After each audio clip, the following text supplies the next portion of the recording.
Okay, everyone, thank you for joining me for part two of my scrapbooks, aka photo albums that I kept myself of the years 1979, 1980. This one here is Not Everyone Wants the Beatles Back. What is this about?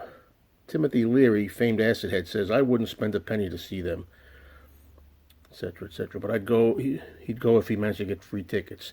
Yeah, that acid really went to your skull and brain. Anyway, McCartney, no reunion. Here's McCartney saying there's going to be no reunion. That's that United Nations nonsense when they said they were going to get together for the boat people. John and Yoko, now they're into Chile. During this period, you have to remember that John and Yoko were missing and they were just hanging out and leading the quiet life. So it says here that you'd think they ate sunflower seeds and health kick vegetarians, but that they were and were health kick vegetarians. Well, last week Yoko and John hit serendipity 3 days in a row for fattening, gooey, greasy, wonderful chili. Yeah, I could have saw them a lot back then if I would have went into the city, but I didn't. See Paul McCartney and Wings. This is a TV show. Ad Wings over the world. Okay. So here's an advertisement for Picture Disc. Here's the ad for the Sgt. Pepper Picture Disc. This is from August of '79. Wings, number 4 album, Back to the Egg. Now what do we have here? Beatles sued to block ABC film from October '79. The Beatles are, what is it that they're going to put out? Only weeks after filing a $60 million lawsuit to halt the Broadway show Beatlemania, Fab Four are now seeking to prevent ABC from airing a TV movie tracking their rise from Liverpool to the Ed Sullivan Show. The film Birth of the Beatles, etc. I remember Birth of the Beatles, they trying to block it. On a flat note, the recording industry is beginning to wonder what or who it will take to sell discs these days. Columbia Records is unhappy that Paul McCartney's first album for the label, Back to the Egg, may be laying an egg. It's simply not moving, at least not like it should. Okay, here's from 1979. Here's an ad. Thanksgiving weekend, the best of the Beatles from the beginning to the breakup. They're showing A Hard Day's Night, plus Let It Be, plus added extra attraction, rare films of the Beatles. As at this time, George Harrison was hanging out with Jackie Stewart a lot. He was into racing and race cars. There's an article on that. Here's when Paul McCartney signed a new contract with Columbia. And all John and Yoko were doing at this time, John and Yoko purchased 103 dairy cows for their farm in upstate New York. Beatlemania in Hamburg. George Harrison went on stage with Tony Sheridan last month in Hamburg. So here's an article with George hanging out with Tony Sheridan. I remember this when it was new. This is from, I think, August 23rd, '79. It says, an open letter to John Lennon. It's by Dave Marsh. It's got a little cartoon picture / photo of him. And what it was, well, you'll see for yourself. Dear John, it's been almost 2 years since I wrote my first open letter to you, imploring you to break your silence and make another record and give us the benefit of your talent, something you hadn't done since Walls and Bridges in 1974. Now I regret putting you on the spot, because if the past 2 years have taught me anything, it's that every rock fan is on his own, and that this is a good thing. No more leaders, which you said first. Fact is, there's nothing more disappointing than the average comeback record. And blah, blah. So he's pretty much praising John, and most importantly, when Paul, George, and Ringo pulled that stunt at a party celebrating Eric Clapton's wedding, you were the real star because you weren't there. And for that, I thank you, because if you'd shown up, we'd be suffering rumors of a reunion tour. And come to think of it, a Beatles reunion might be the one thing that could outstrip a comeback album for shame or for boredom. God bless you for that. But now you've let me down. I'm referring, of course, to your open letter, which appeared in music trade magazines.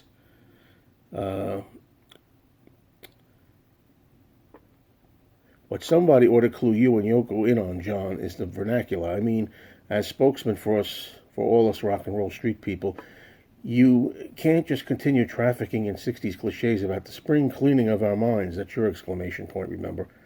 Also, these days, people spell things properly. We leave the K out of America and don't spell anything new clear. You can ring up Jackson Browne about that one. And although the concept that everything is a commodity, even the most intangible things, is widespread, it kind of pains me to read, quote, many people are sending us vibes every day, unless you're thinking of recording with Lionel Hampton. And on and on. You can pause this if you like. I'm sure you didn't mean to start anything with that postscript about, quote, the three angels looking over your shoulders, quote. You and I know that this refers to guardian angels. Yours, Yoko's, and the babies. But we also know that the concept of heavenly protectors is not as popular as the concept of the Beatles. You said it, not me. Anyway, so that's the gist of it. What I want to highlight here is something for, I hope Matthew Street will watch this. This is a bunch of features on the Knack, and I'm surprised I actually put them in here. I think the reason I put them in here at the time was because of their similarity to the Beatles. They were kind of like, compared to the Beatles. As a matter of fact, look at this.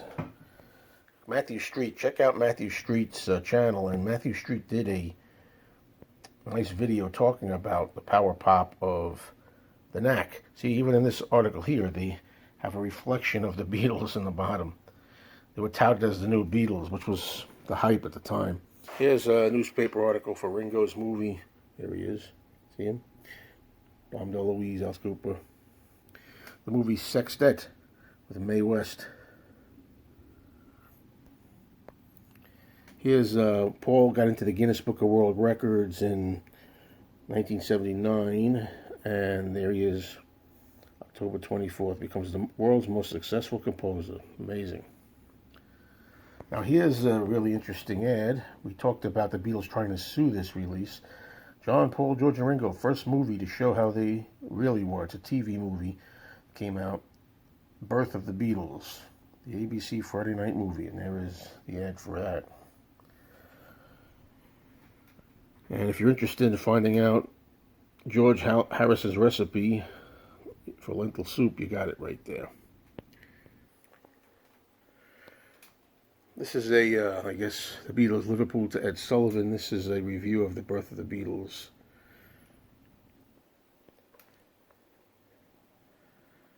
Some rock from the Knack. And even over here, I have something about the Knack here because it talks about the Beatles. They kind of hooked them to the Beatles, and, I kind of chuckled a little about that myself. I even put an article here, the Knack's Power Pop hits the 80s. There they are, and this is probably why I have it here. You mention the Beatles everywhere you go. Whether it's the Beatles or Buddy Holly, it keeps you alive because it's true. That's what rock and roll is all about. Is it the Beatles on the set of the Ed Sullivan Show? No, it's the Knack in concert. Okay, January 17th, 1980. I was walking to school, high school, and there we go. Paul pegged for pot, the Japanese bust. I remember a sunny morning, with that being the main newspaper article, and there it is. Arrest. Paul McCartney is a bust in Japan.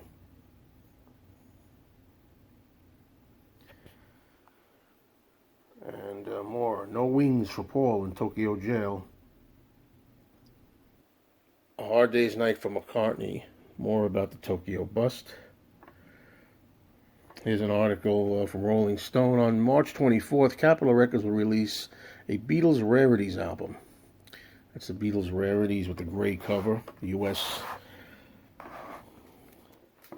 Linda's dad worries for Paul. What about? His voice reflecting his emotional state, Lee Eastman, father-in-law of ex-Beatle Paul McCartney, finished talking to his daughter Linda. He's worried about Paul in prison for Japan, Tokyo, Japan, pot smuggling. Paul Paul stays caged. Wings fly. Paul still in Dutch. Who's sorry now? McCartney back home on Sussex Estate. Okay, so he spent 10 days. After spending 10 days in a Tokyo jail for marijuana, there he is now. Back. Paul McCartney goes solo. Wither Wings. Now here's an article from April of 1980. It's been quiet on the Wings front recently, too quiet. With Paul McCartney in seclusion, working on McCartney II, his first solo album in 8 years. So now there's thoughts of Wings being no more because Paul's got his solo album. I used to do this here, Rolling Stone, which is not really that important. It's not Billboard, but I used to put like the top albums. And like over here you have top 100 albums, and number one was Pink Floyd, The Wall. You know, no surprise. A lot of good stuff here. And Beatles Rarities was number 18. And by the time we got to early May of 1980, Beatles Rarities got to number 10. I think that's as high as it went. Here's an article from May 20th, 1980. Right about now, Ringo Starr is probably believing in miracles. The former Beatle suffered only minor injuries after his Mercedes skidded on a road south of London. Hit two lampposts and ended up on its roof on the other side of the street early yesterday. Starr and his companion, actress Barbara Bach, 33, were taken to a hospital, treated for minor leg and back injuries, and released. He was very lucky. Okay, now over here, we're getting into May 21st, 1980. We're getting closer to the announcement that they're in the studio. And John and Yoko are turning into water beetles. And they're basically talking about going on the yacht. ISIS sail off into the Atlantic with his wife and 4-year-old son Sean. And it was a big deal when Paul had his new video for Coming Up. And you can see the characters he plays in that video. Okay, I don't know where I got this from, but this was like the script for the Saturday Night Live routine that they did. When Warren Michaels gets on there and puts out an offer to get together the Beatles if they come down. And I just like that there's some stuff, you know, only 3 songs and they crossed out. It's like, all you have to do is sing 3 Beatles songs. If you want to give Ringo less, it's up to you. Somebody like added that at the last minute, which is pretty funny. And here's the second continuation. I want to go right into it. Okay, starting out the book here, we have McCartney's one-man band. This is an interview talking about McCartney II and what went on with the Japan bust and all that. And again, there's more photos talking about his video Coming Up, which was pretty cool at the time. It was a lot of fun. There's an ad for On His Own, McCartney II. Anyway, here's a review for McCartney II. Look at this, McCartney II, Once a Decade is Enough, by Elliot Cohen. Coming exactly 1 decade after the first, Paul McCartney's second homemade solo album, McCartney II, not only ushers in a new decade, but perhaps a new phase in his legendary musician's career, etc., etc. I just want to see what they talk about, the actual tracks. Opening up with his huge single hit Coming Up, the studio version lacks the spontaneous drive of the superior live version. Nonetheless, Coming Up, propelled by a James Brownish chunka guitar, solid drum bottom, is a brilliant opener. The album version still seems like a speeded up, slightly warped or ill-mastered version of the live one. But McCartney's flair for the infectious hook, which is clearly the key to his success, the most successful composer of the 20th century, makes Coming Up a proper addition to his succession of hits. Okay, so it's a catchy, etc. Temporary Secretary is the album's most musically adventurous cut. While the lyrics are insipid, they appeal to the latest generation of Apple scruffs, the hardcore female fans. What young girl wouldn't mind being McCartney's temporary secretary? He may still be the best all-around singer in rock, but his drumming is as lousy as ever. The lean percussion reduces the tune on the way to sounding like an outtake from McCartney, and the lyrics are blurred by injudicious use of echo. Waterfalls is a sort of beautifully detailed ballad, which McCartney turns out with ease. Okay. It's one of the LP's most satisfying tracks.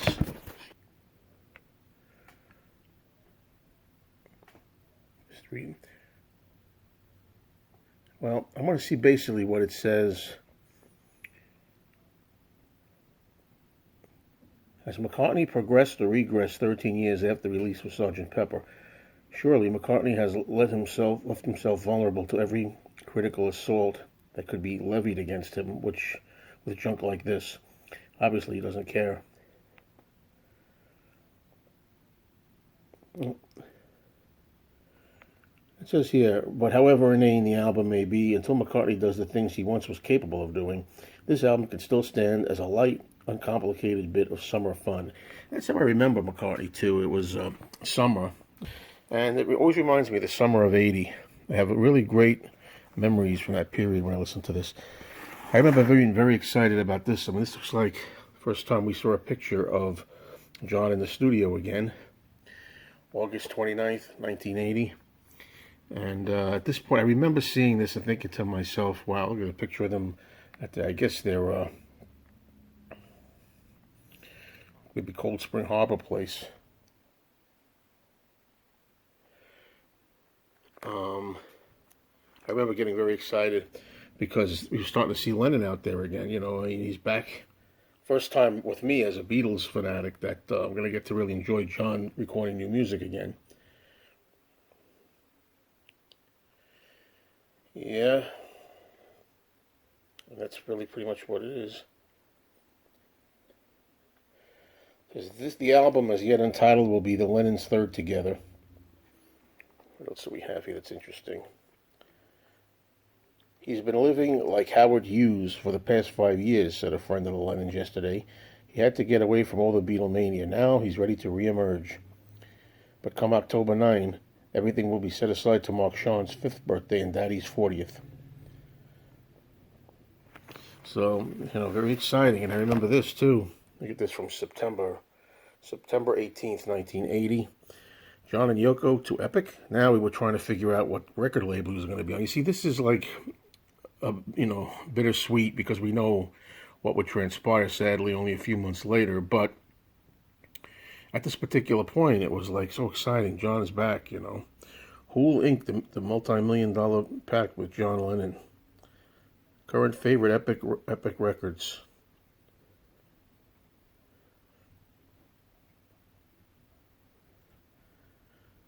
All right. John and Yoko's Fantasy. September 4, 1980. John Lennon and his wife Yoko Ono decided yesterday to call their new album Double Fantasy. The reasons are simple, explained Lennon. It's because the theme of the album is aimed at an exploration of sexual fantasies between men and women. Well, that's the idea anyway. I remember that was the first news out there. I actually remember I worked late. I was working late at night, and I came home, and it was like 1 a.m. in the morning or 2 a.m. in the morning, and on cable TV they had news, and it said the new album is going to be exploring sexual fantasies. I remember thinking, I'll leave it to John to come out and be risque again. But that's really not what the album turned out to be, but that was the talk. P.S. John and Yoko loved that nude pic of them that we showed here last week. They laughed when they saw it, said a pal.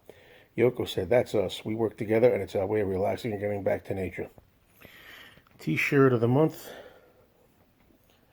Paul McCartney, Japan Tour, 1980. Canceled. See that? Here's the tickets. Okay, there's Ringo and Barbara on a shopping spree.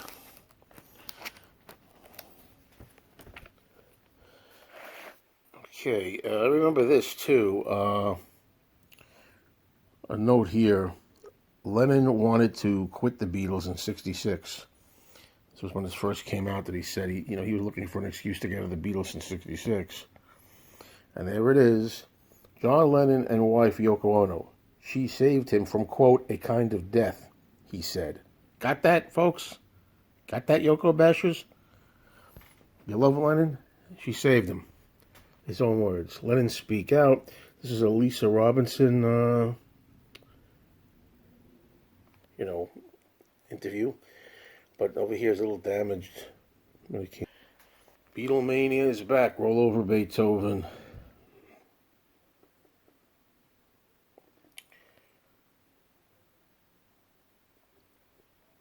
The Long and Winding Reel. Now this is interesting because was a project that was in the works for a long time by the Beatles, and it turned out to become what was Anthology many years later. This is November 23rd, 1980, and this is from November 24, 1980. This is a little article talking about the single Starting Over on Geffen Records. That John Lennon, he's such a card.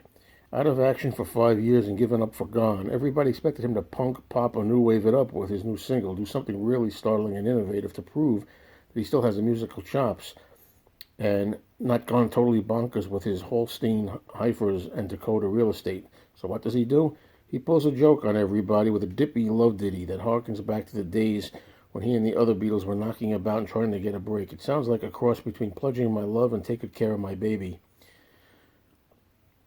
I like it. The melody is old hat, but Lennon is still a fantastic singer, and I like his falsetto antics at the end.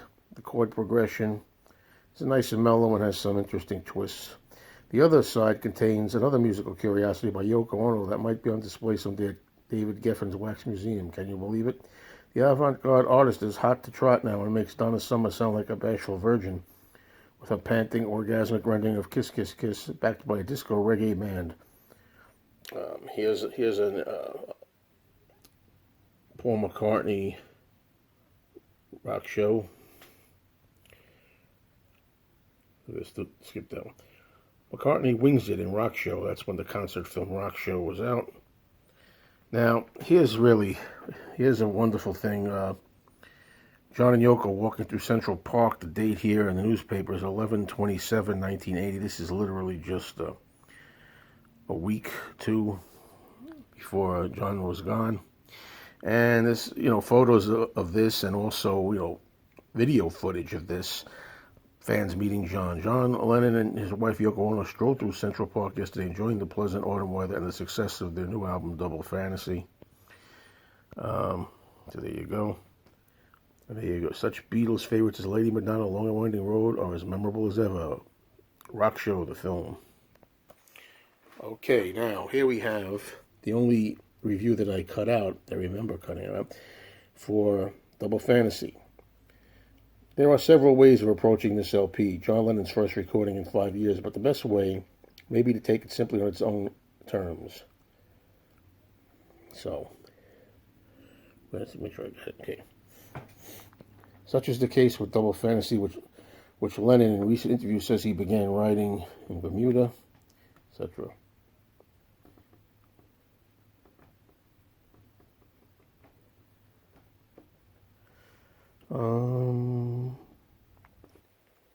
Just as I say, feel free to pause.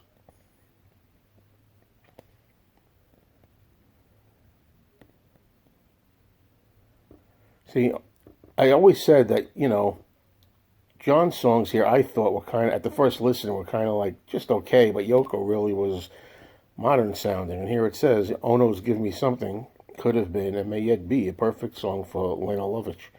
It is just the kind of song, a hard demand for softness that drives Lennon into a funk. And by the next tune, he worries, I'm losing you.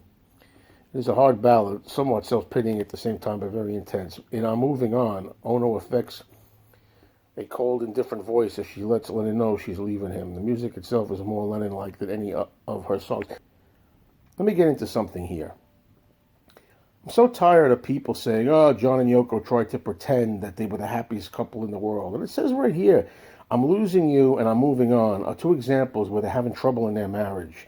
John feels he's losing Yoko. Yoko sings I'm moving on, makes it sound like she's going to be leaving him and all this. So don't give me this stuff about, oh, it's just a happy-go-lucky fake album that they're always happy. There's the proof right there. Anyway, sorry, folks. Lennon ends the side with Beautiful Boy, Darling Boy, the prettiest and most Beatle-like song on the album. I talk about watching the wheels. The lovers spat on side one. It looks like it's over by the time we get to Yoko's I'm Your Angel. A woman. Okay, both the ballads.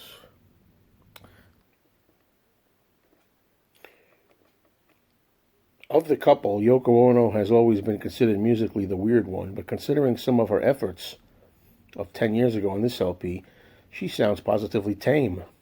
It may be she's getting more conservative.